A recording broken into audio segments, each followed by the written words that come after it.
أعوذ بالله من الشيطان الرجيم بسم الله الرحمن الرحيم۔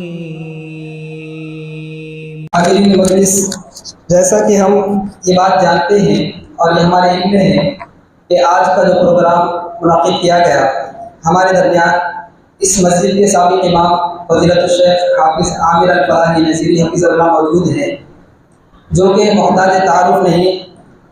الحمدللہ آپ نے اشاعت القرآن مسد سے حفظ کی تعلیم مکمل کی، اس کے بعد عالمیت اور فضیلت کے لیے جامعۃ الفلاح حیدرآباد کا رخ کیا، اس کے بعد تخصص الحدیث کا کورس آپ نے کلیت الحدیث بنگلور سے مکمل کیا، اور الحمدللہ ابھی آپ فی الحال جامعہ اسلامیہ مدینہ طیبہ میں زیر تعلیم ہیں اور وہاں سے کلیت الشریعہ کا کورس کر رہے ہیں۔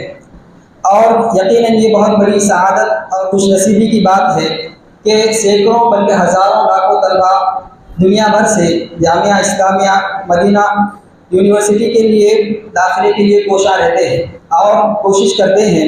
ان طلباء میں سے بہت چند طلباء کا انتخاب ہوتا ہے، اس میں نام کا آنا اور وہاں پر منتخب کیا جانا یہ محض اللہ تعالیٰ کا فضل اور اس کا کرم ہے، اور یہ قسمت کی بات ہے۔ جیسا کہ کسی نے کہا کہ کہاں میں اور کہاں یہ مدینے کی گلیاں، کہاں میں اور کہاں یہ مدینے کی گلیاں، یہ قسمت نہیں ہے تو پھر اور کیا ہے؟ پہلی بات تو یہ ہے کہ مدینہ جو کہ مدینۃ النبی ہے، نبی کریم صلی اللہ علیہ وسلم کا مبارک شہر ہے، جس کی زیارت کو مشروع اور مستحب قرار دیا گیا اور باعث ثواب قرار دیا گیا۔ اور پھر دوسری بات یہ ہے کہ وہاں پر علم کے حصول کے لیے جانا یہ اپنی جگہ ایک الگ فضیلت رکھتا ہے۔ بہرحال میں شیخ کے اور آپ کے درمیان زیادہ دیر حائل نہ ہوتے ہوئے فضیلت الشیخ حافظ محمد عامر الفلاحی نصیری حفظہ اللہ سے گزارش کرتا ہوں کہ وہ آئیں اور علم اور علماء اس عنوان کے تحت خطاب فرمائیں۔ السلام علیکم ورحمۃ اللہ وبرکاتہ۔ الحمدللہ نحمده ونستعینه ونستغفره ونؤمن به ونتوکل علیہ ونعوذ باللہ من شرور انفسنا ومن سیئات اعمالنا، من يهده الله فلا مضل له ومن يضلله فلا هادي له، واشهد ان لا اله الا الله وحده لا شريك له، واشهد ان محمدا عبده ورسوله ارسله بالحق بشيرا ونذيرا وداعيا الى الله باذنه وسراجا منيرا، فان خير الحديث كتاب الله وخير الهدي هدي محمد صلى الله عليه وسلم، وشر الامور محدثاتها وكل محدثة بدعة وكل بدعة ضلالة وكل ضلالة في النار۔ قال الله تبارك وتعالى في القرآن المجيد والفرقان الحميد: أعوذ بالله من الشيطان الرجيم، بسم الله الرحمن الرحيم، إنما يخشى الله من عباده العلماء۔ وقال النبي صلى الله عليه وسلم: سيأتيكم أقوام يطلبون العلم فإذا رأيتموهم فقولوا لهم مرحبا مرحبا بوصية رسول الله صلى الله عليه وسلم، وقال عليه الصلاة والسلام: مرحبا بطالب العلم۔ تمام قسم کی تعریف و توصیف، کبریائی و بڑائی، حمد و ثنا اللہ وحدہ لا شریک کے لیے لائق و زیبا ہے۔ بعد از درود و سلام ہو تمام انبیاء کرام پر، بالخصوص آخری نبی، پیارے نبی، شافی محشر، ساقی کوثر جناب محمد رسول اللہ صلی اللہ علیہ وسلم پر۔ الحمدللہ آج کے اس اجلاس میں ہم جمع ہوئے ہیں تاکہ ہم گفتگو کو سن سکیں اور انشاءاللہ اس پر عمل کرنے کی کوشش کر سکیں۔ جس چیز کے بارے میں آج گفتگو کرنے والا ہوں وہ ہے علم اور علماء، طلب علم اور علماء۔ اللہ کے نبی صلی اللہ علیہ وسلم کا فرمان ہے کہ طلب العلم فریضۃ علی کل مسلم، کہ علم دین کا حاصل کرنا ہر مسلمان پر فرض ہے۔ کون سا علم دین حاصل کرنا فرض ہے، اس بارے میں علماء نے ہماری توجیہ کی ہے، رہنمائی کی ہے۔ فرمایا کہ جو دین کا موٹا موٹا علم ہے، جو بنیادی چیزیں ہیں، ایک مسلمان کو جاننا ضروری ہے۔ توحید کسے کہتے ہیں، شرک کسے کہتے ہیں، عقیدہ کیا ہے، اللہ کون ہے، پیارے نبی صلی اللہ علیہ وسلم کی اتباع کیسی کرنی ہے، یا اسی طرح نماز کا طریقہ کیا ہے، وضو کا طریقہ کیا ہے، غسل کا طریقہ کیا ہے، قرآن کا پڑھنا اور پڑھانا ہے۔ یہ موٹی موٹی جو دین کی بنیادی چیزیں ہیں، اس کا جاننا ایک مسلمان کے لیے لازم ہے، ضروری ہے، کیونکہ یہ علم ہے، اور یہی وہ علم ہے جس کی عظمت اور اہمیت کا اندازہ آپ اس بات سے لگا سکتے ہیں کہ کتاب اللہ، تمام کتابوں میں سب سے افضل کتاب جو اللہ تبارک و تعالیٰ نے نازل کی ہے، اس کتاب اللہ کی سب سے پہلی آیتیں اگر ہم دیکھیں گے تو وہ ہے اقرأ بسم ربک الذی خلق، خلق الانسان من علق، اقرأ وربک الاکرم الذی علم بالقلم، علم الانسان ما لم يعلم، کہ اللہ تبارک و تعالیٰ نے سب سے پہلی جو وحی نازل کی، فرمایا اے نبی صلی اللہ علیہ وسلم پڑھو اپنے رب کے نام سے، پڑھو اپنے رب کے نام سے جس نے تمہیں پیدا کیا، جس نے انسانوں کو پیدا کیا، خون کے لوتھڑے سے پیدا کیا، اور انسان کو قلم کے ذریعے علم سکھایا۔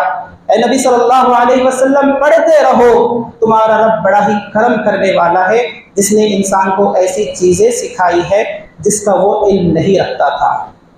اللہ نے کیا حکم دیا؟ پہلی وحی میں پڑھو، لکھو، علم حاصل کرو، اور جب انسان پڑھتا ہے، علم حاصل کرتا ہے، شرعی علم حاصل کرتا ہے، تو اس کا نتیجہ کیا ہوتا ہے؟ اس کا نتیجہ بھی اللہ نے بتلا دیا ہے، فرمایا انما یخشی اللہ من عبادہ العلماء، کہ اللہ سے سب سے زیادہ ڈرنے والے اگر کوئی ہے، اللہ کا خوف اختیار کرنے والے اگر کوئی ہے، تو وہ صرف اور صرف علماء ہے، اللہ تبارک و تعالیٰ کا علم رکھنے والے ہیں، رسول اللہ صلی اللہ علیہ وسلم کا علم رکھنے والے ہیں۔ علم دین کا نتیجہ کیا ہے؟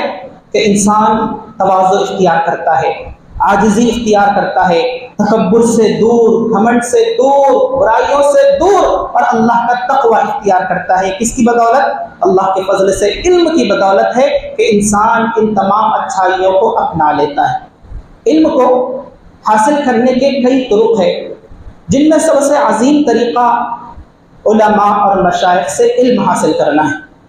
جو بھی ہمارے محلے میں ہمارے پاس علماء ہیں، مشائخ ہیں، ان سے علم حاصل کرنا ہے، چاہے مساجد میں ہو، چاہے جامعات اور مدارس میں ہو۔ یہ سب سے اعلیٰ طریقہ ہے علم کو حاصل کرنے کا۔ اور ایک طریقہ ہے علماء کی رہنمائی میں کتابوں کا مطالعہ کیا جائے، اور ایک طریقہ ہے کہ علماء کے دروس اور خطبے سنے جائے۔ یہ تمام چیزیں علم کو حاصل کرنے کے طریقے ہیں، لیکن سب سے اہم کیا ہے کہ علماء سے براہ راست علم کو حاصل کیا جائے، کیونکہ جو علم ہے نا، جو شرعی علم ہے، وحی کا علم ہے، وہ جبریل علیہ السلام نے اللہ سے لیا، اور جبریل علیہ السلام سے رسول اللہ صلی اللہ علیہ وسلم نے لیا، رسول اللہ صلی اللہ علیہ وسلم سے صحابہ کرام نے لیا، صحابہ کرام سے تابعین نے لیا، تابعین سے تبع تابعین نے لیا، تبع تابعین سے تبع اتباع تابعین نے لیا، اور نسل در نسل یہ علم ہم تک چلتا آ رہا ہے۔ اس کی چین ہے، اس کی کڑی ہے، یہ علماء وہ مشائخ ہے جو ہمیں رسول اللہ صلی اللہ علیہ وسلم تک پہنچا سکتے ہیں۔ تو علم کیسا حاصل کریں گے؟ علماء کے ذریعے، کیونکہ وحی ایسے ہی آئی ہے۔ وحی جو ہے وہ علم ہے، اور بہت ہی عظیم علم ہے، اور وحی کی کئی قسمیں ہیں، جن میں سے ایک قسم ہے کہ اللہ تبارک و تعالیٰ براہ راست رسول اللہ سے بات کرتا ہے، جیسا کہ معراج کی رات اللہ نے بات کی نبی صلی اللہ علیہ وسلم سے، یہ بھی ایک وحی ہے۔ اور اسی طرح اللہ تبارک و تعالیٰ نبی صلی اللہ علیہ وسلم کو خواب دکھلاتا ہے، جسے رؤیا صالحہ یا رؤیا صادقہ کہا جاتا ہے، سچا خواب، اچھا خواب، یہ بھی وحی ہے۔ اور سب سے پہلی وحی آپ صلی اللہ علیہ وسلم کو سچے خواب ہی کے ذریعے دی گئی، جیسا کہ حضرت عائشہ رضی اللہ تعالیٰ عنہ فرماتی ہے اول ما بدأ به رسول اللہ، اس سب سے پہلی وحی جو نبی صلی اللہ علیہ وسلم کو کی گئی وہ اچھے خواب اور سچے خواب کے ذریعے کی گئی۔ یہ بھی وحی کا طریقہ ہے، وحی کی قسم ہے۔ اور ایک وحی کی قسم ہے کہ اللہ تبارک و تعالیٰ جبریل علیہ السلام کے ذریعے نبی صلی اللہ علیہ وسلم تک علم کو، وحی کو پہنچایا کرتا تھا۔ جبریل علیہ السلام جو کہ بہت ہی عظیم فرشتے ہیں، اب ان کی وحی پہنچانے کے دو طریقے ہیں۔ ایک ہے جبریل علیہ السلام اپنی اصلی حالت میں نبی صلی اللہ علیہ وسلم کے پاس آیا کرتے تھے، جس حالت میں نبی صلی اللہ علیہ وسلم نے آپ کو دیکھا ہے، یعنی اللہ نے آپ کو جس حالت میں پیدا کیا اس حقیقی صورت میں جبریل علیہ السلام آیا کرتے تھے۔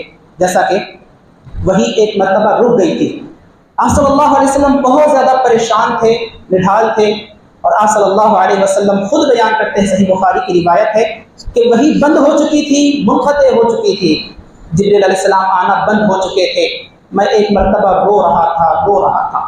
آپ صلی اللہ علیہ وسلم فرماتے ہیں میں ایک مرتبہ رو رہا تھا، اچانک آسمان کی طرف سے ایک آواز آتی ہے، جب میں آسمان کی طرف دیکھتا ہوں تو وہی جبریل ہے جو غار حرا میں میرے پاس آئے تھے، اور وہ آسمان اور زمین کے درمیان کرسی لگا کر بیٹھے ہوئے ہیں، اور اس وقت میں ان کو دیکھ کر بہت زیادہ ڈر گیا اور گھبرا گیا، اور میں خدیجہ رضی اللہ تعالیٰ عنہ کے پاس گیا اور کہا زملونی، مجھے چادر اڑا دو۔ پھر اس کے بعد اللہ نے یہ آیتیں نازل کی، یا ایھا المدثر قم فانذر وربک فکبر وثیابک فطہر والرجز فاہجر۔ تو پتہ یہ چلا کہ جبریل علیہ السلام اپنی حقیقی صورت میں آ کر بھی نبی صلی اللہ علیہ وسلم تک علم کو پہنچایا کرتے تھے۔ 2 مرتبہ آپ صلی اللہ علیہ وسلم نے جبریل علیہ السلام کو ان کی حقیقی صورت میں دیکھا، ایک ہے جب وہی رک گئی تھی جو ابھی میں نے واقعہ آپ کو ذکر کیا، اور دوسرا ہے معراج کی رات بھی آپ صلی اللہ علیہ وسلم نے جبریل علیہ السلام کو اپنی حقیقی صورت میں دیکھا۔ دوسرا طریقہ علم کو پہنچانے کا جبریل علیہ السلام کا یہ تھا کہ جبریل علیہ السلام کسی انسانی شکل میں نبی صلی اللہ علیہ وسلم کے پاس آتے اور علم دے جاتے، جیسا کہ معروف روایت ہے جسے حدیث جبریل کہا جاتا ہے۔ صحیح بخاری کی روایت ہے، اللہ کے نبی صلی اللہ علیہ وسلم بیٹھے ہوئے ہیں، عمر رضی اللہ تعالیٰ عنہ فرماتے ہیں کہ اذ طلع علینا رجل شدید بیاض الثياب شدید سواد الشعر لا يرى عليه اثر السفر ولا يعرفه منا احد۔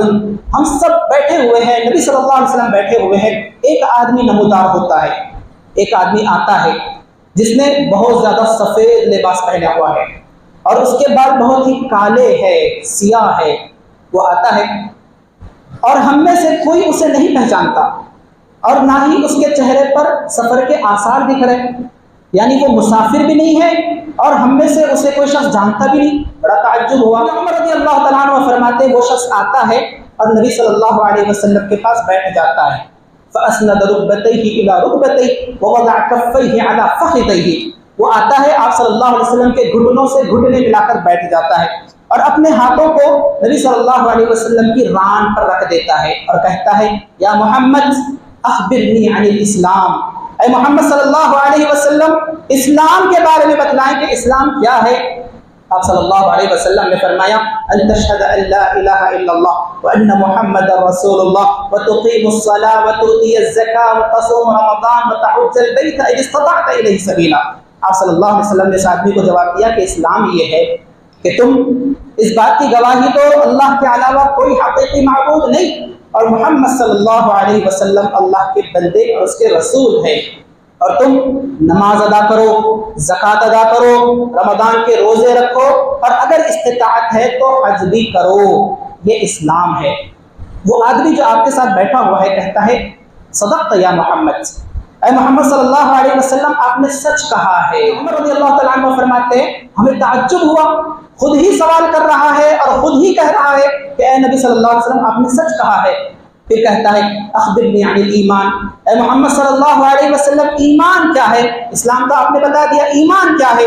آپ نے فرمایا ان تؤمن باللہ وملائکتہ وکتبہ ورسلہ والیوم الآخر والقدر خیرہ وشرہ۔ ایمان یہ ہے تم اللہ پر، اللہ کے فرشتوں پر، اللہ کے کتابوں پر اور اللہ کے بھیجے ہوئے کتابوں پر اور رسولوں پر ایمان لاؤ، تقدیر پر ایمان لاؤ اور آخرت کے دن پر ایمان لاؤ۔ پھر اس نے کہا مل احسان، احسان کیا ہے؟ آپ نے فرمایا ان تعبد اللہ کأنک تراہ فإن لم تکن تراہ فإنہ یراک۔ احسان یہ ہے کہ تم اللہ کی عبادت ایسے کرو گویا کہ تم اللہ کو دیکھ رہے ہو۔ اگر یہ گمان نہیں آتا تو یہ سوچو کہ اللہ تمہیں دیکھ رہا ہے۔ پھر اس آدمی نے کہا کہ اے محمد صلی اللہ علیہ وسلم اخبرنی عن الساعہ، قیامت کے بارے میں بتلائیں۔ آپ صلی اللہ علیہ وسلم نے فرمایا من مسئول عنہا بعالم من السائل، کہ جس کو پوچھا جا رہا ہے اسے زیادہ علم نہیں ہے پوچھنے والے سے، یعنی مجھے نہیں ہے بلکہ آپ کو مجھ سے زیادہ اس بارے میں علم ہے۔ کہا چھوڑو، اخبرنی عن اماراتھا، قیامت کی نشانیوں کے بارے میں بتلاؤ۔ پیارے نبی صلی اللہ علیہ وسلم نے فرمایا ان تلد الامۃ ربتها وان ترى الحفاة العراة العالة يتطاولون في البنيان، کہ قیامت کی نشانیاں یہ ہے کہ لونڈی اپنے مالکہ کو جلے گی اور تم دیکھو گے کہ ننگے قدم، ننگے بدن، فقیر، محتاج اور بکریوں کو چرانے والے بڑی بڑی اونچی بلڈنگیں بنانے میں ایک دوسرے پر فخر کریں گے۔ یہ قیامت کی نشانی ہے۔ عمر رضی اللہ تعالیٰ عنہ فرماتے ہیں کہ وہ شخص وہاں سے چلا گیا۔ آپ صلی اللہ علیہ وسلم نے پوچھا یا عمر اتدری من السائل، اے عمر کہ تمہیں معلوم ہے یہ پوچھنے والا کون تھا؟ عمر رضی اللہ تعالیٰ فرماتے ہیں کہ اللہ اعلم ورسولہ، میں نے کہا کہ اللہ اور اس کے رسول زیادہ بہتر جانتے۔ کہا فإنه جبریل اتاکم یعلمکم دینکم، کہ وہ جبریل علیہ السلام تھے جو تمہیں تمہارا دین سکھانے آئے تھے۔ یہ ہے علم کی کیفیت کہ جبریل علیہ السلام نے اللہ تبارک و تعالیٰ سے اس علم کو لیا، اور جبریل علیہ السلام سے رسول اللہ نے لیا، اور رسول اللہ صلی اللہ علیہ وسلم سے صحابہ کرام نے لیا۔ تو ہمیں اگر علم حاصل کرنا ہے تو علماء کی صحبت اختیار کرنی ہوگی۔ یہ علم ہے، اور یاد رکھیں علم کے بغیر زندگی ادھوری ہے، علم کے بغیر عبادتیں ادھوری ہے، علم کے بغیر سکون و اطمینان ادھورا ہے، علم کے بغیر اجر و ثواب بھی ادھورا ہے۔ اگر ان تمام چیزوں کو مکمل کرنا چاہتے ہو تو کیا کرنا ہوگا؟ علم حاصل کرنا ہوگا، اور جو دین کی بنیادی چیزیں ہیں وہ حاصل کرنی ہوگی۔ کیوں؟ کیونکہ علم میراث الانبیاء ہے، میراث الانبیاء ہے، اور علم ایک ایسی چیز ہے جو باقی رہنے والی ہے، اور باقی ساری چیزیں ختم ہونے والی ہے، فنا ہونے والی ہے۔ علم ایک ایسی چیز ہے کہ جس کی وجہ سے اللہ تبارک و تعالی بندے کی روزی میں کشادگی عطا فرماتا ہے۔ انس بن مالک رضی اللہ تعالیٰ عنہ فرماتے ہیں کہ نبی صلی اللہ علیہ وسلم کے زمانے میں دو بھائی ہوا کرتے تھے، ان میں سے ایک بھائی کماتا تھا اور دوسرا بھائی نبی صلی اللہ علیہ وسلم کے ساتھ علم سیکھتا تھا۔ آپ صلی اللہ علیہ وسلم کو لازم پکڑ لیا تھا۔ اہل علم کہتے ہیں کہ وہ دونوں بھائی ایک ہی گھر میں رہا کرتے تھے اور ان کا کھانا پینا ایک ہی جگہ تھا، تو ظاہر سی بات ہے اعتراض ہوگا، ایک بھائی کما رہا ہے اور ایک بھائی کما نہیں رہا، وہ آپ صلی اللہ علیہ وسلم کے پاس ہی رہ رہا، علم دین حاصل کر رہا، تو کمانے والا بھائی کیا کرتا ہے؟ نبی صلی اللہ علیہ وسلم کی خدمت میں حاضر ہوتا ہے، کہتا ہے اللہ کے نبی صلی اللہ علیہ وسلم دن بھر میں کاروبار کرتا ہوں، تجارت کرتا ہوں، کماتا ہوں، جبکہ میرا بھائی دن بھر خالی رہتا ہے اور آپ ہی کے ساتھ رہتا ہے، علم دین حاصل کرتا ہے، آپ اسے سمجھائیں۔ اللہ کے نبی صلی اللہ علیہ وسلم نے فرمایا کہ تجھے کیا معلوم جو تجھے روزی روٹی مل رہی ہے وہ اسی کی وجہ سے مل رہی ہے، یعنی علم دین حاصل کرنے والے شخص کی وجہ سے اللہ تبارک و تعالیٰ تمہیں روزی روٹی دے رہا ہے۔ سبحان اللہ، یہ ہے طلب علم کی فضیلت۔ اور یاد رکھیں علم دین حاصل کرنا گویا کہ اپنے راستے کو جنت کی طرف لے جانا ہے۔ جو لوگ علم دین حاصل کرتے ہیں ان کے لیے اللہ تبارک و تعالیٰ جنت کا راستہ آسان کر دیتا ہے۔ اور یہ کس نے کہا ہے؟ یہ پیارے نبی جناب محمد رسول اللہ صلی اللہ علیہ وسلم نے کہا ہے۔ ابو الدرداء رضی اللہ تعالیٰ عنہ جو کہ دمشق میں رہتے تھے، مدینہ سے ایک شخص ابو الدرداء رضی اللہ تعالیٰ عنہ کے پاس آتا ہے اور کہتا ہے کہ ابو الدرداء، آپ اللہ کے رسول صلی اللہ علیہ وسلم سے ایک حدیث بیان کرتے ہیں، وہ حدیث میں سننے کے لیے آیا ہوں، طلب حدیث کے لیے آیا ہوں۔ ابو الدرداء رضی اللہ تعالیٰ عنہ نے کہا کہ سچ میں تم طلب حدیث کے لیے آئے ہو؟ کوئی دنیاوی غرض ہے؟ کہا نہیں۔ کہا مال کی غرض ہے، تجارت کی غرض ہے؟ کہا نہیں، بس میں طلب حدیث کے لیے آیا ہوں، آپ سے وہ حدیث لینے کے لیے آیا ہوں۔ ابو الدرداء رضی اللہ تعالیٰ عنہ نے فرمایا خوشخبری ہے، تمہیں تو خوشخبری ہے، کیونکہ میں نے نبی کریم صلی اللہ علیہ وسلم کو فرماتے ہوئے سنا ہے من سلک طریقا یلتمس فیہ علما سہل اللہ لہ بہ طریقا الی الجنہ، کہ جو شخص کسی ایسے راستے پر نکلتا ہے کہ اس کا مقصود اور مطلوب طلب علم ہو تو اللہ تعالیٰ اس کے لیے جنت کا راستہ آسان کر دیتا ہے۔ اور فرماتے ہیں کہ نبی صلی اللہ علیہ وسلم نے فرمایا کہ وَإِنَّ الْعَالِمَ لَيَسْتَغْفِرُ لَهُ مَنْ فِي السَّمَاوَاتِ وَمَنْ فِي الْأَرْضِ حَتَّى الْحِيتَانِ فِي الْمَاءِ، کہ عالم دین کے لیے عالم دین کے لیے زمین و آسمان کی ساری چیزیں مغفرت کی دعا کرتی ہے، یہاں تک کہ سمندر کی مچھلیاں بھی عالم دین کے لیے مغفرت کی دعا کرتی ہے۔ وَإِنَّ الْعُلَمَاءَ وَرَثَةُ الْأَنْبِيَاءِ، اور اللہ کے نبی صلی اللہ علیہ وسلم نے فرمایا کہ علماء انبیاء کے وارث ہے۔ اور انبیاء کیا چھوڑتے ہیں اپنی وراثت میں؟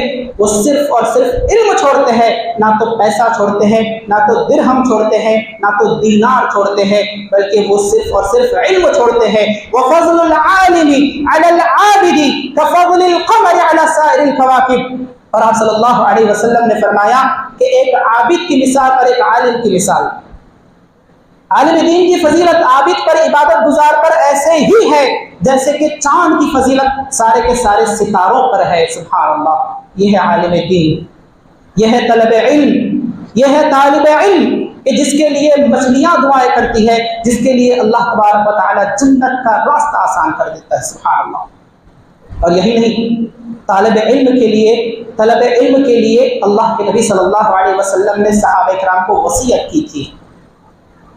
ابو سعید خدری رضی اللہ تعالیٰ عنہ فرماتے ہیں کہ پیارے نبی جناب محمد رسول اللہ صلی اللہ علیہ وسلم نے مجھ سے کہا، سیأتیکم اقوام یطلبون العلم فإذا رأیتموہم فقولوا لهم مرحبا مرحبا بوصیت رسول اللہ، کہ آپ صلی اللہ علیہ وسلم نے مجھ سے کہا کہ دیکھو تمہارے پاس چند لوگ آئیں گے جو علم دین حاصل کرنے کے لیے آئیں گے، اور جب تم انہیں دیکھو، ان طلباء کو دیکھو جو علم دین حاصل کرنے کے لیے آئے، تم انہیں کہو مرحبا مرحبا، خوش آمدید، آپ کا استقبال ہے، تم ہی وہ لوگ ہو جن کے بارے میں نبی صلی اللہ علیہ وسلم نے ہمیں وصیت کی ہے۔ اور آپ صلی اللہ علیہ وسلم نے فرمایا کہ انہیں وہ چیز عطا کرو جو قابل ذخیرہ ہو۔ اس حدیث کو امام ابن ماجہ رحمہ اللہ نے روایت کیا ہے۔ وہ فرماتے ہیں کہ میں نے اپنے استاد سے اور انہوں نے اپنے استاد سے پوچھا کہ یہ ذخیرہ کرنے والی چیز کیا ہے، تو وہ فرماتے ہیں کہ علم ہے۔ یعنی آپ صلی اللہ علیہ وسلم نے فرمایا کہ جب طلباء آئے تو انہیں مرحبا کہو، استقبال کرو اور انہیں علم سکھاؤ۔ حضرت صفوان بن عسال رضی اللہ تعالیٰ عنہ فرماتے ہیں، میں ایک مرتبہ نبی صلی اللہ علیہ وسلم کی خدمت میں حاضر ہوا۔ آپ صلی اللہ علیہ وسلم چادر پر ٹیک لگائے ہوئے ہیں، مسجد نبوی میں بیٹھے ہوئے ہیں۔ میں نے کہا، اللہ کے نبی صلی اللہ علیہ وسلم، میں آپ کے پاس علم دین حاصل کرنے کے لیے آیا ہوں، طلب علم کے لیے آیا ہوں۔ آپ صلی اللہ علیہ وسلم نے فرمایا، مرحبا بطالب العلم، طالب علم کا استقبال ہے، طالب علم کو خوش آمدید ہے، تم طالب علم ہو، تمہارا مرحبا ہے، تمہارا استقبال ہے۔ تو یہ ہے طلب علم کی فضیلت کہ طالب علم کے لیے نبی صلی اللہ علیہ وسلم نے استقبال کہا ہے، ان کا استقبال کیا ہے۔ تو یہ علم بہت ہی عظیم ہے، یہ علم بہت ہی اہمیت والا ہے، اور اس کی اہمیت کو، عظمت کو ہمارے اسلاف نے سمجھا ہے۔ ہمارے پاس علم کی قدر نہیں اور نہ ہی اہل علم کی قدر ہے۔ علم کی قدر ہمارے اسلاف نے سمجھا ہے۔ ام ایمن رضی اللہ تعالیٰ عنہ جو کہ خاتون ہے اور بزرگ صحابیہ ہے، آپ صلی اللہ علیہ وسلم ان کی بہت زیادہ عزت کیا کرتے تھے اور ان کے پاس بہت زیادہ جایا کرتے تھے۔ آپ صلی اللہ علیہ وسلم کی وفات ہو گئی۔ اب چونکہ آپ صلی اللہ علیہ وسلم انہیں بہت زیادہ چاہا کرتے تھے، ابو بکر صدیق اور عمر فاروق رضی اللہ عنہما ان کے پاس جاتے ہیں آپ صلی اللہ علیہ وسلم کی وفات کے بعد۔ دیکھتے ہیں کہ ام ایمن رضی اللہ تعالیٰ عنہ خوب رو رہی ہے، زار و قطار رو رہی ہے۔ ابو بکر صدیق رضی اللہ تعالیٰ عنہ تسلی دیتے ہیں، سمجھاتے ہیں۔ عمر فاروق رضی اللہ تعالیٰ عنہ تسلی دیتے ہیں، سمجھاتے ہیں، کہتے ہیں شاید نبی صلی اللہ علیہ وسلم کے انتقال کے صدمے میں رو رہی ہے۔ ام ایمن رضی اللہ تعالیٰ عنہ کہتی ہے، نہیں، میں نبی صلی اللہ علیہ وسلم کے انتقال کے صدمے کی وجہ سے نہیں رو رہی، بلکہ میں اس وجہ سے رو رہی ہوں کہ جو ہمیں روزانہ علم ملا کرتا تھا، جبریل علیہ السلام کی آمد ہوا کرتی تھی، یہاں سے سوال ہوتا تھا، آسمان سے جواب آتا تھا، جبریل علیہ السلام کی آمد رک گئی ہے، وہی رک گئی ہے، علم ختم ہو گیا ہے، اس لیے میں رو رہی ہوں۔ سبحان اللہ۔ نبی صلی اللہ علیہ وسلم کی وفات کا صدمہ الگ ہے اور علم کے خسارے کا صدمہ الگ ہے۔ یہ ہے علم کی عظمت جو صحابی رسول نے سمجھی، جبکہ بالمقابل تمام صحابہ کرام نبی صلی اللہ علیہ وسلم کے وفات کی وجہ سے رو رہے تھے، اور یہ علم کے خسارے کی وجہ سے، کیونکہ یہ دور اندیش تھی اور علم کی عظمت ہمارے اسلاف کے پاس موجود تھی۔ یاد رکھیں، علم کی عظمت بہت زیادہ ہے۔ علم کا احترام علماء کا احترام ہے۔ علماء کا احترام علم کا احترام ہے، اور علم کا احترام کتاب اللہ اور سنت رسول اللہ کا احترام ہے۔ علم کی تذلیل علماء کی تذلیل ہے، اور علماء کی تذلیل علم کی تذلیل ہے، اور علم کی تذلیل کتاب اللہ اور سنت رسول اللہ کی تذلیل ہے۔ تو لہٰذا اپنے علماء کا احترام کرو، طالب علم کا احترام کرو، کیونکہ ان کی اگر تذلیل ہوگی یہ علم کی تذلیل ہوگی، اور علم کی تذلیل یعنی کتاب اللہ اور سنت رسول اللہ کی تذلیل ہوگی، کیونکہ علماء کا مقام و مرتبہ بہت زیادہ ہے۔ جو عام لوگ ہیں ان کی عزت کے بارے میں، ان کے احترام کے بارے میں اللہ کے نبی صلی اللہ علیہ وسلم نے فرمایا ان من اجلال اللہ تعالی اکرام ذی الشیبۃ المسلم، کہ اللہ کے احترام کا تقاضا یہ ہے کہ تم اس بوڑھے کی یا اس بوڑھے آدمی کی عزت کرو، احترام کرو جس کے بال سفید ہو گئے اسلام پر چلتے چلتے۔ اور ایک حدیث میں فرمایا یسلم الصغیر علی الکبیر، چھوٹا بڑے کو سلام کرے۔ اور ایک حدیث میں فرمایا لیس منا من لم یرحم صغیرنا ولم یؤخر کبیرنا، کہ وہ شخص ہم میں سے ہو نہیں سکتا جو بچوں پر رحم نہ کرے اور ہمارے بڑوں کی عزت نہ کرے۔ یہ بالعموم ہے، عام لوگوں کے بارے میں اللہ کے نبی صلی اللہ علیہ وسلم نے ایسا فرمایا ہے، تو یہ تو علماء ہے جن کے پاس کتاب اللہ اور سنت رسول اللہ کا علم ہے، جن کے بارے میں اللہ نے فرمایا یرفع اللہ الذین آمنوا منکم والذین اوتوا العلم درجات، کہ اللہ نے علم کی وجہ سے ان کے درجات کو بلند کر دیا ہے۔ لا يستوي الذين يعلمون والذين لا يعلمون، اور اللہ فرماتا ہے، قرآن اعلان کرتا ہے کہ علم والا اور بے علم والا برابر ہو نہیں سکتے۔ تو گویا کہ اہل علم کا مقام و مرتبہ عام لوگوں سے کئی زیادہ بڑھ کر ہوتا ہے۔ کیسے؟ علم کی عظمت کس طریقے سے ہے؟ دو مثالیں آپ کے سامنے بیان کرتا ہوں کہ دنیا میں بھی ہے اور آخرت میں بھی ان کی عظمت ہے۔ آپ صلی اللہ علیہ وسلم کا فرمان ہے یہ ام القوم اقرأہم لکتاب اللہ، یہ ام القوم اقرأہم لکتاب اللہ، کہ لوگوں کی امامت وہ کرائے گا جس کے سینے میں کتاب اللہ محفوظ ہوگی، جسے قرآن کا سب سے زیادہ علم ہوگا۔ سبحان اللہ، بہت ہی عظیم بات ہے۔ معاشرے میں، محلے میں بڑے بڑے لوگ آپ کو مل جائیں گے، ٹیچرز ہو، ڈاکٹرز ہو، انجینئرز ہو، وکیل ہو، بڑے بڑے دانشور ہو، بڑے بڑے تاجر ہو، لیکن وہ مصلی پر کھڑے ہونے کے حقدار ہے نہیں ہے۔ کیوں؟ کیونکہ ان کے پاس کتاب اللہ کا علم نہیں ہے۔ آپ نے فرمایا یا ام القوم اقرأہم لکتاب اللہ، کہ لوگوں کی امامت وہی کرائے گا جس کے پاس کتاب اللہ کا علم ہوگا، جو کتاب اللہ کا حافظ ہوگا، جس کے سینے میں کتاب اللہ ہوگی، وہ لوگوں کو امامت کرائے گا۔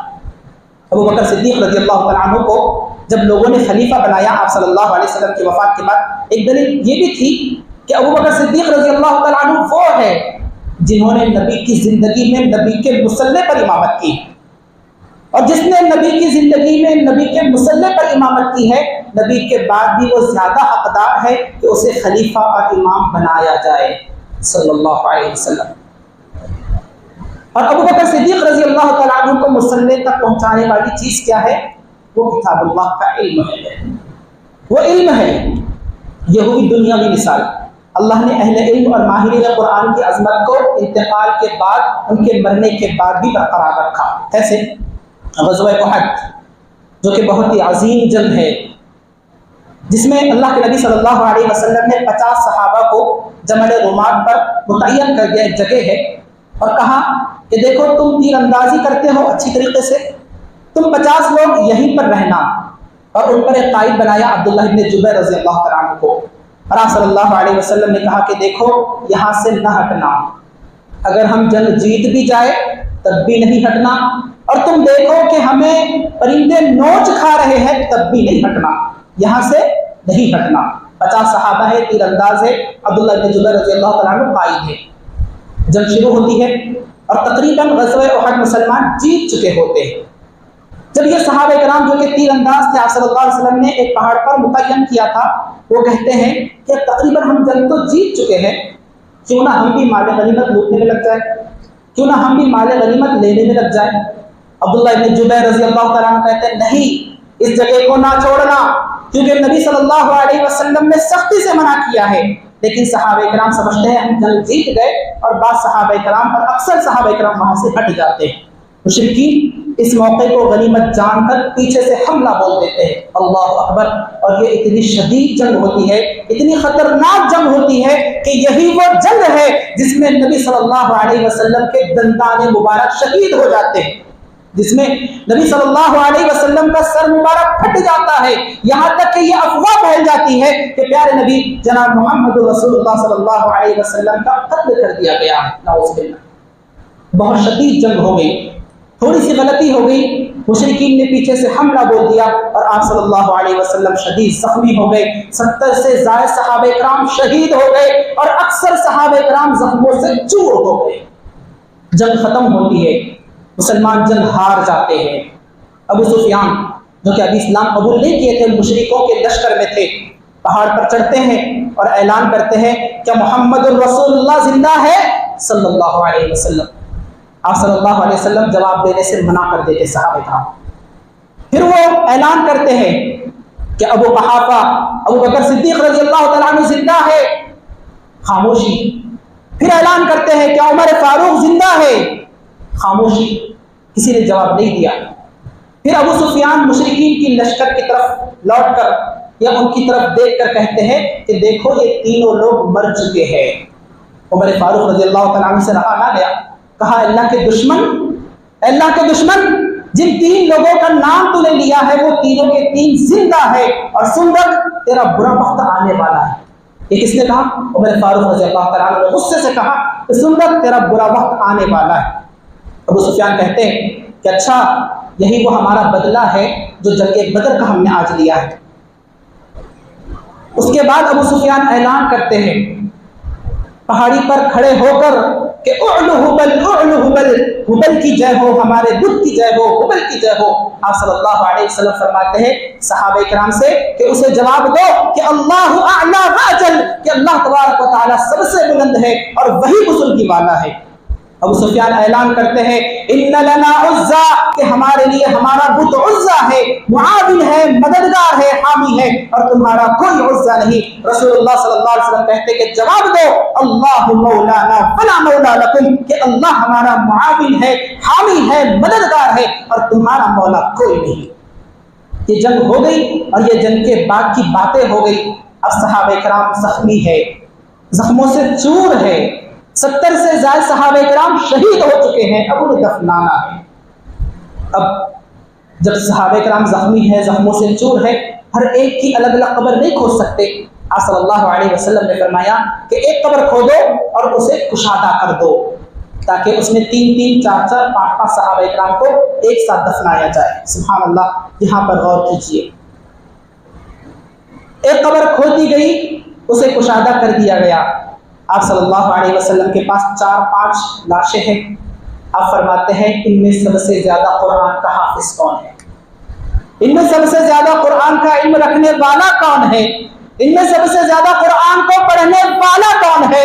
اور آپ صلی اللہ علیہ وسلم خود قبر میں اترتے یا قبر کے پاس رہنمائی کرتے اور اسے مقدم رکھتے، اور اس کے بعد دوسرے کو، اس کے بعد تیسرے کو، اس کے بعد چوتھے کو۔ سبحان اللہ، غور کیجئے کہ علماء، ماہرین قرآن اور اہل علم کی فضیلت کو اللہ نے دنیا میں بھی برقرار رکھا اور مرنے کے بعد بھی برقرار رکھا۔ یہ صرف علم ہے، یہ صرف علماء ہے۔ یاد رکھیں، ہمیں چاہیے کہ ہم علم کی اور علماء کی عزت کریں، ہم علم کی اور علماء کی عزت کریں اور ان کا احترام کریں، کیونکہ ہمارے اسلاف علم کا احترام کرتے تھے۔ جیسے کہ ام ایمن رضی اللہ تعالیٰ عنہ کا واقعہ میں نے کہا کہ وہ رو رہی تھی اور علماء کا بھی احترام کیا کرتے تھے۔ ہارون رشید جو کہ بادشاہ ہے، ایک مرتبہ اپنی لونڈی کے ساتھ اپنے بنگلے میں، اپنے شاہی محل کے بالا خانے میں ٹہل رہے ہیں، لونڈی ساتھ میں، دیکھتے ہیں کہ بہت بڑی بھیڑ ہے اور سروں کا سمندر ہے، لوگ دوڑے دوڑے جا رہے ہیں۔ تو کہا کہ یہ کون لوگ ہیں اور کہاں جا رہے ہیں، کیوں جا رہے ہیں، یہ سروں کا سمندر کہاں ہے اور کیوں ہے؟ تو جواب ملتا ہے کہ عبداللہ ابن مبارک آئے ہیں۔ عبداللہ ابن مبارک اپنی صدی کے سب سے بڑے عالم، سب سے بڑے مفتی، سب سے بڑے زاہد، بہت بڑے عالم اور محدث تھے۔ کہا جاتا ہے کہ یہ جو بھیڑ ہے نا، یہ جو سمندر ہے، سروں کا سمندر ہے، وہ عبداللہ ابن مبارک کے لیے ہے، ان سے ملنے کے لیے ہے۔ ہارون رشید کی لونڈی ان کے ساتھ تھی، کہتی ہے اے بادشاہ سلامت، اگر آپ برا نہ مانے ایک بات کہوں؟ کہا کہو، میں برا نہیں مانوں گا۔ کہا کہ بادشاہ آپ نہیں وہ ہے، بادشاہ آپ نہیں وہ ہے، آپ لوگوں کے جسموں پر حکومت کرتے ہو اور وہ لوگوں کے دلوں پر حکومت کرتے ہیں۔ سبحان اللہ، یہی وہ علماء ہے۔ لونڈی کہتی ہے کہ بادشاہ آپ نہیں وہ ہے، کیونکہ آپ پولیس اور فوج کے دم پر حکومت کرتے ہیں اور وہ علماء دلوں پر راج کرتے ہیں۔ سبحان اللہ، یہ ہے علماء کی عظمت، اور علماء کی عظمت کو علماء نے بھی جانا۔ سبحان اللہ، عوام تو عوام اور علماء نے بھی جانا۔ زید بن ثابت رضی اللہ تعالیٰ عنہ جو کہ بہت ہی جدی اور ذو علم صحابی ہے، زید بن ثابت رضی اللہ تعالیٰ عنہ ایک مرتبہ اپنے خچر پر سوار ہو کر آ رہے ہیں۔ ابن عباس رضی اللہ تعالیٰ عنہ نے دیکھا کہ زید بن ثابت جو مجھ سے افضل ہے علم کے اعتبار سے، آگے بڑھتے ہیں اور خچر کی نکیل کو سنبھال لیتے ہیں اور خچر کو ہانکتے ہوئے لے جاتے ہیں۔ زید بن ثابت رضی اللہ تعالیٰ عنہ کہتے ہیں ابن عباس تم یہ کیا کر رہے ہو، تم ایسا کیوں کر رہے ہو؟ کہا ہاکذا امرنا ان نفعل بعلمائنا، ہمیں یہی حکم دیا گیا ہے کہ ہم علماء کے ساتھ ایسا ہی احترام کریں۔ سبحان اللہ، زید بن ثابت رضی اللہ تعالیٰ عنہ کے خچر کی نکیل کو سنبھالے ہوئے ہیں اور خچر کو ہانک رہے ہیں، گویا کہ ابن عباس رضی اللہ تعالیٰ عنہ نوکر ہے، خادم ہے، اور زید بن ثابت بادشاہ ہے، اور ان کی یہ خدمت کر رہے ہیں اور اسے شرف محسوس ہو رہا ہے۔ سبحان اللہ، ابن عباس کون؟ ابن عباس جو اتنے بڑے اہل علم میں شمار ہوتے ہیں کہ جن کے بارے میں ترجمان القرآن کہا جاتا ہے، مفسر قرآن کہا جاتا ہے، اور ان سے بڑا مفسر امت میں آج تک پیدا نہیں ہوا، اور ان کا یہ حال ہے کہ وہ اپنے علماء کی اس طرح قدر کر رہے ہیں۔ ابن عباس رضی اللہ تعالیٰ عنہما کے بارے میں نبی صلی اللہ علیہ وسلم نے فرمایا اور آپ صلی اللہ علیہ وسلم نے دعا دی، اللہم فقہہ فی الدین وعلمہ التأویل، کہ اللہ اس کمسن صحابی کو، اس کمسن لڑکے کو تیرا علم عطا کر، تیرے دین کا علم عطا کر، اور کتاب اللہ کی تفسیر کا علم عطا کر۔ اور یہی وجہ ہے کہ ان سے بڑا مفسر امت میں آج تک پیدا نہیں ہوا۔ علماء کو ان کا مقام عطا کرنا یہ عوام کا کام ہے، علماء کو ان کا مقام عطا کرے، کیونکہ ہمارے اسلاف نے، صحابہ کرام نے ایسا کیا ہے۔ ابن عباس رضی اللہ تعالیٰ عنہ ہی کی مثال لے لے، جو کہ کمسن صحابی ہیں، نوجوان لڑکے ہیں، لیکن علم کے اعتبار سے بہت ہی اعلیٰ ہے، بہت ہی افضل ہے۔ اور یہی وجہ ہے کہ عمر فاروق رضی اللہ تعالیٰ عنہ جیسے جید صحابی، انہوں نے اپنی مجلس شورا میں ابن عباس رضی اللہ تعالیٰ عنہ کو ممبرشپ ادا کی تھی، انہیں اپنی مجلس کا ممبر بنایا ہوا تھا، جبکہ اس میں سینئر صحابہ کرام بھی موجود تھے، بزرگ صحابہ کرام بھی موجود تھے، اور انہیں اعتراض بھی ہوا کہ ہمارے ساتھ عمر فاروق ایک کمسن لڑکے کو بٹھا دیتے ہیں۔ عمر فاروق رضی اللہ تعالیٰ عنہ نے ان کے علم کو بتلانے کے لیے کیا کیا؟ ایک مرتبہ مجلس بیٹھی ہوئی تھی، عمر فاروق رضی اللہ تعالیٰ عنہ نے سوال کیا کہ سورۃ النصر اذا جاء نصر اللہ والفتح ورأيت الناس يدخلون في دين الله افواجا فسبح بحمد ربك واستغفر انه كان توابا، کہ جب اللہ کی مدد، نصرت اور فتح آ گئی، جب آ جائے گی اور تم لوگوں کو دیکھو گے کہ فوج در فوج وہ اسلام میں داخل ہو رہے ہیں، اے نبی صلی اللہ علیہ وسلم اس وقت آپ اپنے رب کی حمد اور تسبیح بیان کرے اور اللہ سے معافی مانگے، اللہ توبہ قبول کرنے والا ہے۔ عمر فاروق رضی اللہ تعالیٰ عنہ نے مجلس شورا کے سامنے سوال کیا کہ یہ سورۃ النصر ہے اور اس کا پیغام کیا ہے؟ تمام صحابہ کرام نے، سینئر صحابہ کرام نے، بزرگ صحابہ کرام نے کہا کہ سورۃ النصر میں یہ پیغام ہے کہ اے اللہ کے نبی صلی اللہ علیہ وسلم جب اسلام پھیل جائے تو آپ اس کی خوشی کے لیے، شکرانے کے لیے اللہ کی تسبیح اور تحمید بیان کرے اور اللہ سے معافی مانگے۔ تفسیر بالکل صحیح کی، صحابہ کرام نے تفسیر بالکل صحیح کی، لیکن عمر فاروق رضی اللہ تعالیٰ عنہ کوئی اور جواب تلاش کر رہے تھے۔ ظاہری طور پر صحابہ کرام نے صحیح جواب دیا تھا، لیکن دقیق طور پر عمر فاروق رضی اللہ تعالیٰ عنہ مزید جواب تلاش کر رہے تھے۔ کہا ابن عباس کہ تمہاری بھی یہی رائے ہے؟ کہا نہیں، بلکہ میں یہ کہتا ہوں کہ سورۃ النصر کا حقیقی پیغام یہ ہے کہ یہ سورت اپنے اندر نبی صلی اللہ علیہ وسلم کی وفات کی پیشن گوئی کرتی ہے کہ اے نبی صلی اللہ علیہ وسلم، آپ جس مشن کے لیے بھیجے گئے تھے وہ مشن کامیاب ہو گیا، وہ مشن ختم ہو گیا، دین مکمل ہو گیا، لوگ اسلام میں داخل ہو گئے، اب تمہاری موت کا وقت قریب آ گیا۔ اے نبی صلی اللہ علیہ وسلم، اب آپ کی موت کا وقت قریب آ گیا، اب آپ بکثرت اللہ کی تسبیح، تحمید اور ثنا بیان کرے اور اللہ تبارک و تعالیٰ سے استغفار کرے، اللہ بہت بخشنے والا ہے۔ عمر فاروق کہتے ہیں کہ مجھے یہی جواب کی تلاش تھی اور امید تھی اور تم نے وہی جواب دیا۔ تو گویا کہ صحابہ کرام کے سامنے عمر فاروق رضی اللہ تعالیٰ عنہ نے بتلا دیا کہ گرچہ کہ یہ کم سن ہے لڑکا، کم سن صحابی ہے، لیکن بہت ہی علم اپنے اندر رکھتا ہے، اس لیے انہیں مجلس شورا کی ممبرشپ عطا کی گئی۔ تو یاد رکھیں، جو معاشرہ علماء کی قدر کرتا ہے، انہیں ان کا مقام عطا کرتا ہے، ان کی عزت کرتا ہے، ان کا احترام کرتا ہے، وہ معاشرہ سرخرو ہوتا ہے، دنیا میں بھی اور آخرت میں بھی۔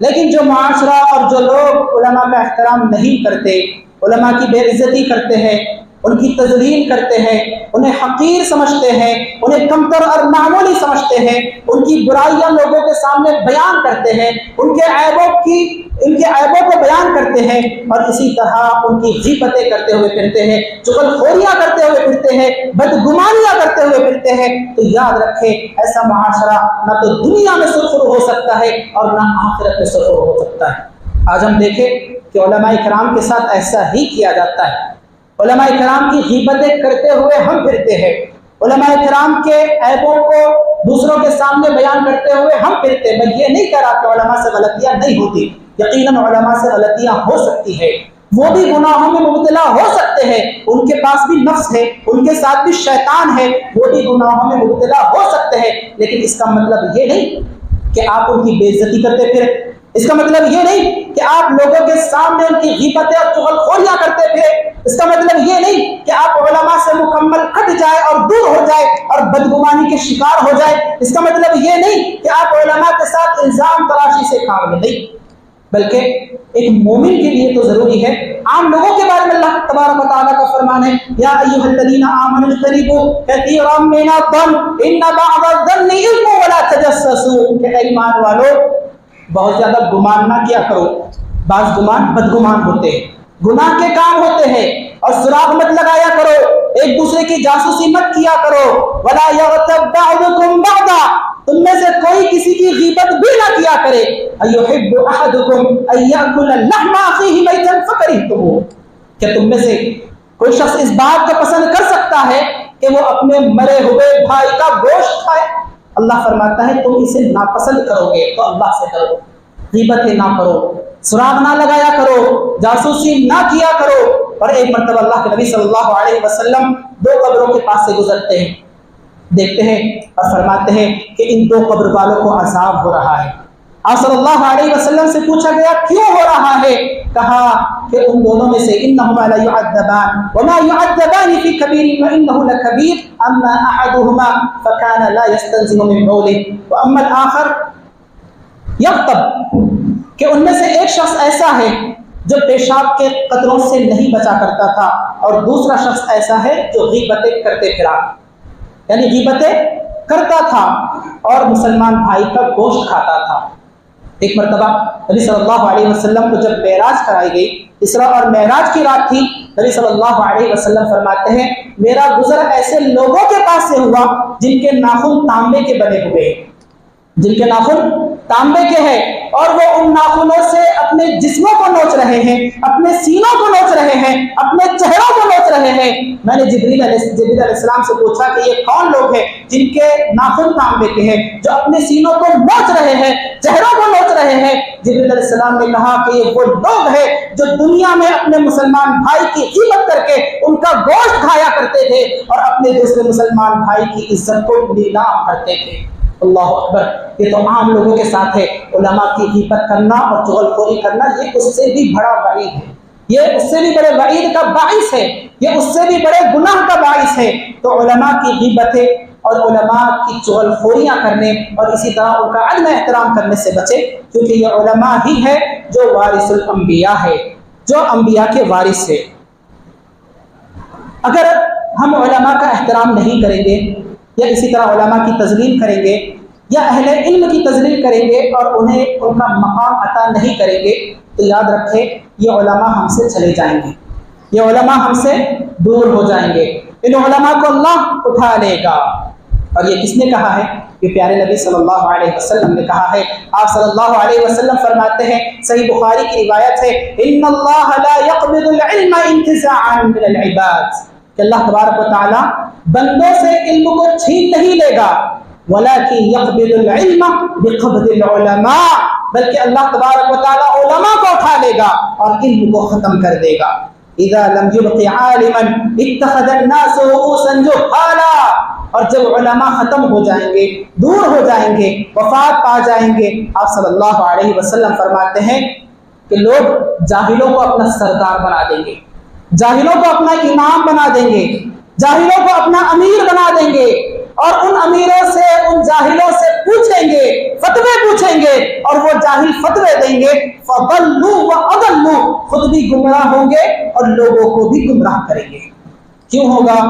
جب آپ علماء کی عزت نہیں کرو گے، جب آپ علماء کو ان کا مقام عطا نہیں کریں گے تو مصلی پر بھی جاہل آ جائیں گے، ممبر و محراب پر بھی جاہل آ جائیں گے، ممبر و محراب پر بھی بدعتی آ جائیں گے، منحرف افکار والے آ جائیں گے، بدعقیدہ والے آ جائیں گے، خود بھی گمراہ ہوں گے اور آپ کو بھی گمراہ کر دیں گے۔ تو علماء حق کی عزت کرو، علماء حق کا احترام کرو، طلب علم جو طالب علم ہے ان کا احترام کرو، اور اپنے بچوں کو بھی طلب علم کے لیے ابھارو۔ دو چیزیں تنبیہ کے طور پر میں بیان کر دوں کہ ایک چیز کہ علماء کو یہ حق دو کہ وہ لا ادری کہے۔ ہمارے پاس یہ ماحول بنا ہوا ہے کہ عالم اگر کوئی ہے تو اسے ہر مسئلے کا علم ہوگا، عالم اگر کوئی ہے تو وہ ہر مسئلے کا جواب دے گا، ایسا ضروری نہیں۔ احادیث میں ہمیں مثالیں ملے گی کہ بڑے بڑے صحابہ کرام کو بعض اوقات چھوٹے چھوٹے مسائل نہیں معلوم ہوا کرتے تھے، تو ایک عالم کو حق دو کہ وہ لا ادری کہے، یعنی مجھے نہیں معلوم۔ اگر وہ کہتا ہے کہ مجھے یہ مسئلہ نہیں معلوم تو گویا کہ وہ امانت دار ہے۔ ایسا نہیں ہے کہ اگر وہ چاہتا تو کچھ بھی آپ کو بیان کر دیتا، لیکن وہ اللہ سے ڈرتا ہے، امانت دار ہے، اس لیے وہ کہہ رہا ہے لا ادری، مجھے نہیں معلوم۔ تو اگر کوئی عالم آپ سے کہتا ہے کہ مجھے یہ مسئلہ نہیں معلوم، کیونکہ اس نے اس کے بارے میں پڑھا نہیں ہے، تحقیق نہیں کیا ہے، احاطہ نہیں کیا ہے، تو اس کی عزت آپ کے پاس کم نہیں ہونی چاہیے، بلکہ اس کی عزت اور بڑھنی چاہیے۔ کیوں؟ کیونکہ اس نے امانت داری کا ثبوت دیا اور اس نے کہا کہ یہ مسئلہ مجھے نہیں معلوم۔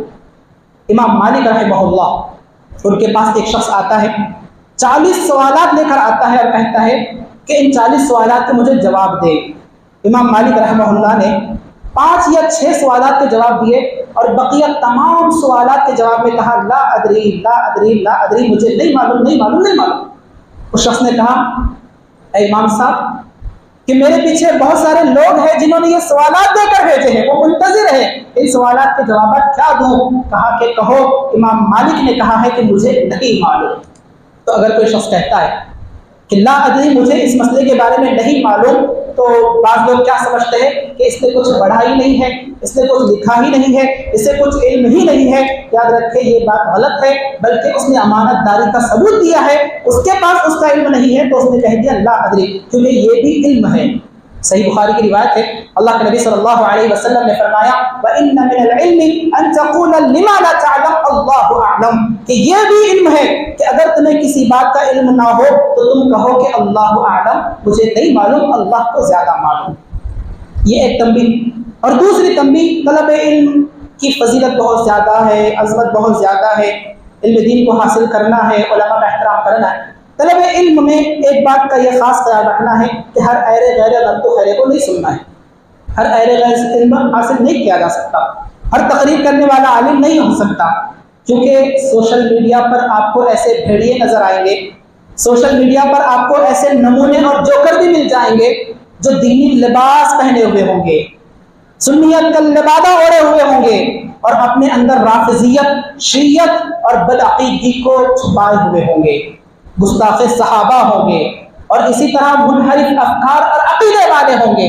تو اس سے ہمیں جو ہے احتیاط برتنا ہے، ہر ایرے غیرے سے علم حاصل نہیں کرنا ہے، بلکہ جو معتبر علماء ہیں ان سے علم حاصل کرنا ہے، کیونکہ یہ علم دین ہے اور دین کے بارے میں ہمیں احتیاط کرنا ہے۔ ان هذا العلم دین فانظروا عمن تاخذون دینکم، کہ یہ علم دین ہے اور دیکھو کہ تم یہ دین کس سے لے رہے ہو، تمہارا شیخ کون ہے، تمہارا استاذ کون ہے، اور باطل عقائد والوں سے، گستاخ صحابہ سے دور رہے، ان کی تقریریں نہ سنیں، ان کے لٹریچر وغیرہ نہ پڑھیں۔ کیوں؟ کیونکہ اسلاف کے پاس بہت زیادہ احتیاط ہوا کرتی۔ اسلاف اگر کسی شخص کے بارے میں معلوم ہوتا کہ یہ فلاں شخص بدعتی ہے، گمراہ کن اپنے اندر عقائد رکھتا ہے، اور اگر وہ کہتا کہ آؤ میں تمہیں قرآن کی آیت پڑھ کر سناتا ہوں، اسلاف کہتے نہیں، اگر تو قرآن بھی سنا رہا ہے ہم تجھ سے قرآن بھی نہیں سنیں گے۔ تو ہمیں علم دین حاصل کرنے میں بہت زیادہ احتیاط کرنا ہے۔ اللہ سے دعا ہے کہ اللہ تبارک و تعالی ہمیں علم دین حاصل کرنے کی توفیق عطا فرمائے، اور معتبر اور اہل الحق علماء سے علم دین حاصل کرنے کی توفیق عطا فرمائے، آمین۔ وآخر دعوانا ان الحمد للہ رب العالمین، السلام علیکم ورحمۃ اللہ وبرکاتہ۔ جزاک اللہ خیرا کثیرا، بارک اللہ فی علمک و عمرک۔ الحمدللہ ابھی ہم بہت ہی جامع اور مدلل انداز میں علم اور علماء اس عنوان کے تحت خطاب سماعت فرما رہے تھے۔ اللہ تعالیٰ سے دعا ہے کہ جو باتیں یہاں کہیں گی اس پر عمل کرنے کی توفیق نصیب فرمائے، اور شیخ کے علم اور عمر برکت نصیب فرمائے۔